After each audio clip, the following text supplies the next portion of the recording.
Let's bring in Peter King now, Republican Congressman out of New York, Chairman of the Homeland Security Subcommittee on Counterintelligence and Terrorism, also a member of the Intel Committee as well. And, sir, good morning to you. Thank you, Bill.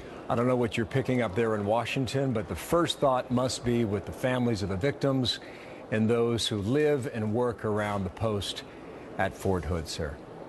Yeah, Bill, absolutely. I mean, this is a terrible tragedy. It'd be a terrible tragedy in any case. But the fact that it happened at Fort Hood, where the wounds are still so raw, where the families have gone through so much, and now to live through it again, and to have, again, 3 more innocent people killed, and of course the soldier who took his own life.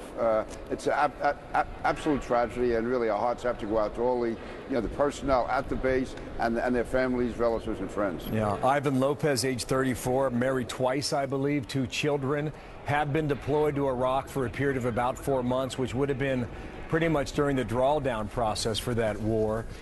And a lot of people have already talked about mental illness. And again, I mention that because we don't really know, sir. Right. But we know a lot of people who do come home suffer from this. And I just, from your perspective, how have we done in addressing that? Bill, I don't think we've done enough. In fact, I've been working on this issue with Congressman Steve Israel and also actually people in Major League Baseball for that matter, try to set up funding so that the private sector can become more involved. So we can have private organizations working with the military to try to help veterans as they return home. There's varying counts of the amounts of suicide that are committed daily by veterans. There's also, we know the hundreds of thousands of troops coming home do have PTSD. And my experience is that that they don't receive the treatment quickly enough, that it's not sophisticated enough. And I know this is a difficult area, but I think there should be more research, more money put into it, and there should be more personnel applied, because I think this is a real issue. Overall, a lot of people would not disagree with that assessment. But I just want to walk with a little bit of caution here, because we really don't know in the end what the exact condition was here. We do know he brought his own gun on post, and that is not allowed.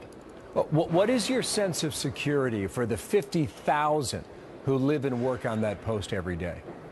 Well, as far as terrorism is concerned, we have improved it. For instance, you had Major Hassan in 2009, but then in July, I believe, of 2011, we did stop an attack at Fort Hood. It was a Private First Class Abdo. He was stopped from carrying out an attack. So with terrorism, we've done a better job.